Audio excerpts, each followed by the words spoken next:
Air India ने बोला, upon the enactment of legislation, the improvement in India's compliance score in AWG's outlook, making Indian airlines eligible for CTC discount will significantly reduce leasing cost by approximately 8 to 10%. Air India कह रहा अगर ये अधिनियम आ जाएगा तो हमें जो lease लेने में हमारा जो स्कोर बढ़ेगा तो 8 से 10% कम हो जाएंगे।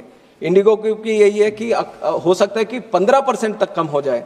आकाशा बोलता अगर ये नहीं है तो $15,000 पर महीने हमारे लीज के रेट बढ़ जाएंगे, और ये डॉलर के हैं, $15,000 के रेट, और एडिशनल 15 करोड़ US डॉलर पर एयरक्राफ्ट उसका भी आगे देने की नौबत आएगी।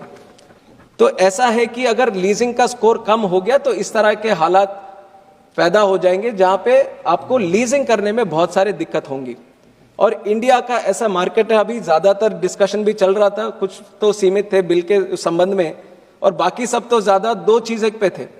एक तो है कि जहां पे एयरपोर्ट है वहां पे कनेक्टिविटी चाहिए, जितना अच्छा कनेक्टिविटी उतना अच्छा वहां एयरपोर्ट से कनेक्टिविटी चाहिए, और दूसरा है कि एयरफेयर्स बढ़ते जा रहे हैं। तो इन दोनों का सबसे मूल समस्या यह है कि जितना डिमांड आज भारत में है उतने प्लेन्स नहीं है।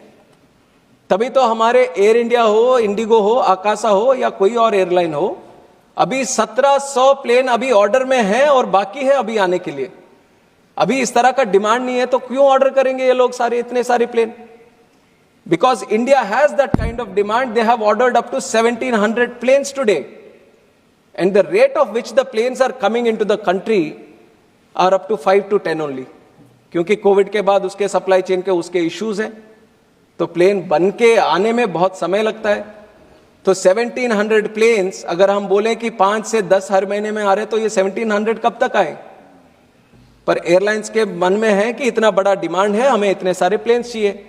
अब तुरंत अगर प्लेन्स हमें लाने पड़ेंगे तो लीजिंग ही एक मौका है कि लीजिंग कहीं किसी के पास है तो तुरंत लेके आए।